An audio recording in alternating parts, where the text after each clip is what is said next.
The Family Medicine Boards aren't just a knowledge test, they're a 6-hour endurance event. 75 questions, 4 times, 1 long day. So let's talk about how to manage the psychological side of that. Right? Again, you've got 4 sections, 75 questions each, 95 minutes per section. You have your pooled break time. There is a high pass rate, so that's good news. But you are going to be getting ready for a long day. The good news is that you already function through long clinic days, right? You might be scheduled to see 4 patients in 1 hour or more if you're double booked. And so this is really about translating that endurance into exam performance. I'm Dr. Bianca Bush. I'm a double board certified psychiatrist. I've taken 4 board exams myself, and I work with physicians specifically on performance psychology, not content, but how your nervous system shows up on exam day. Before we get started, I just want to say something to my family medicine colleagues. You manage everything, which is incredible. You are the first line of defense in medicine. You see newborns, you do end-of-life care, chronic disease, acute crises, preventive care, mental health, often all in the same clinic day, and that's incredible.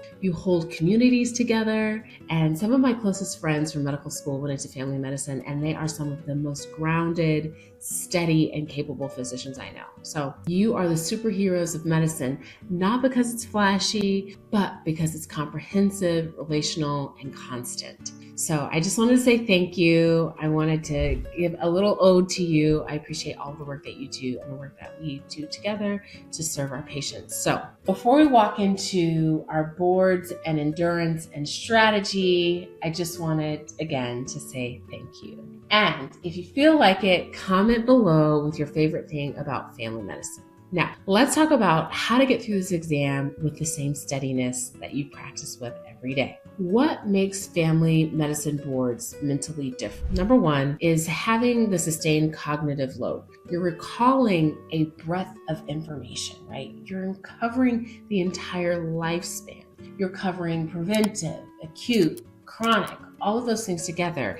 And you also have to rapidly switch from these different stages of life to see the patterns and know what questions are asking.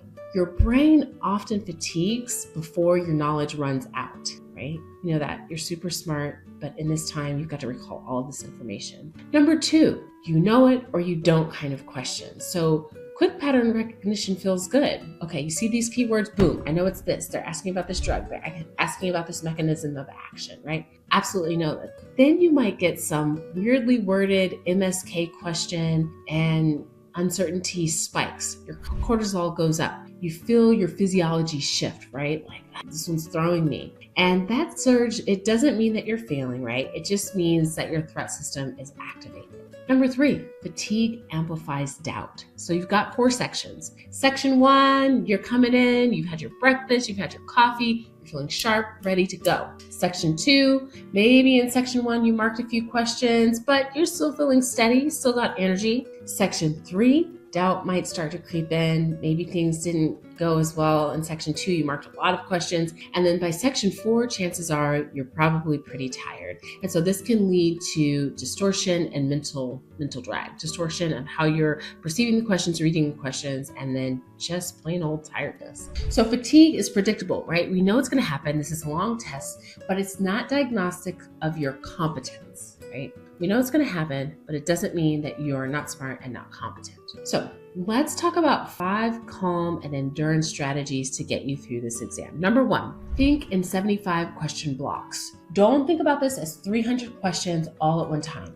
Instead, think, okay, I'm going to do 75 questions and then I'll reset. You can even break this down into blocks of 25 questions, right? Okay, I'm going to do 3 sets of 25 and then I'm going to rest. Elite performers chunk large tasks into psychologically manageable units. They break these big things down into something smaller. Number 2, micro recovery breaks between questions. As you're going through your IT or your AFP cues, practice micro recovery. Maybe you will do a slow inhale before clicking that next question.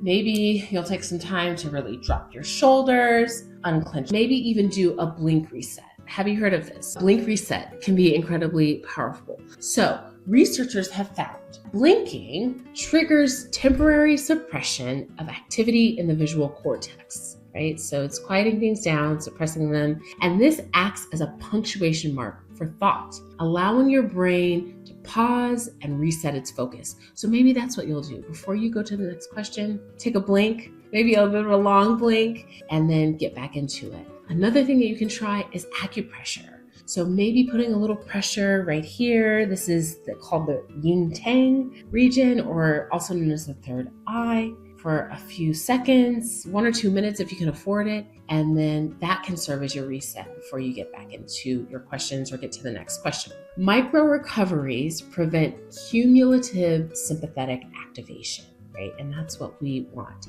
We want to keep that parasympathetic access all day through the exam. We want to keep it going. Number 3, plan your breaks before you start. This is huge psychologically. Decide ahead of time when and what you're going to do. When you're going to have your snacks, when you're going to take your break. Decide when you'll take a longer rest. Some people like to do it right in the middle of the exam. Some people know that section 4 is going to cause you to be tired, so they're going to do it right before section 4. If I were taking this exam, what I would do is I would complete section 1. I'd take maybe a quick 5-minute break, stretch, go to the bathroom.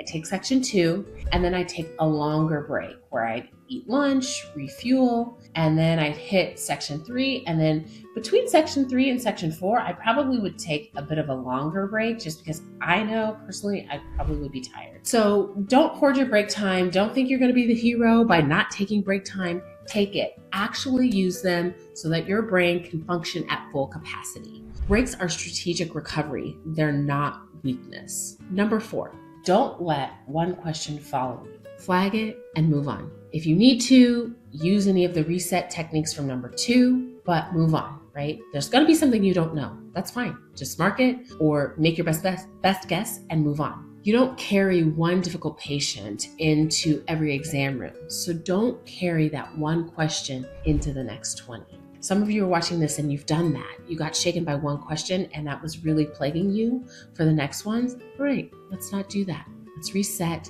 and let's keep moving. Number 5, protect that final block. So we've talked about planning your time. You know you're going to be tired, so prepare for it. Prepare for it. You know it's going to happen. A solid and refreshing break will help you combat many of the common issues that happen with the final block. And some of these include slower reading speed, increased answer changing. You're going back and forth more than you did in the first block. Irritability, self-doubt. So we're going to plan for this. Expect fatigue, but don't interpret it as incompetence. Just know you're human. You're at the end of the test. You're tired, but you're still as smart as you were at that first block. Trust your reasoning unless you see a clear error. So that's something else to keep in mind when you're reaching that final block.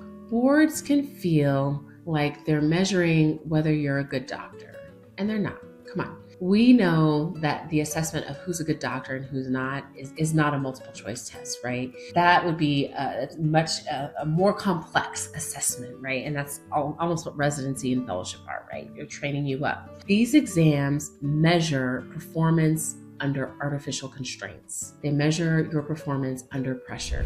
You already manage complexity all day, and these exams compress time and they widen the scope. So you're called to do a lot in this exam, but endurance is a skill and skills can be trained. So we're going to train for this. If you're taking the family medicine boards this spring, I hope this helps you approach the day with more steadiness. And if you're realizing the knowledge isn't the issue, but performance under pressure feels harder or almost impossible, there are ways to work through it and create a strategy. So I'll link some resources below, but save this, share it with your colleagues who are going to take the exam. As always, I'm here to encourage you. Follow me for more videos. I'll see you in the next one.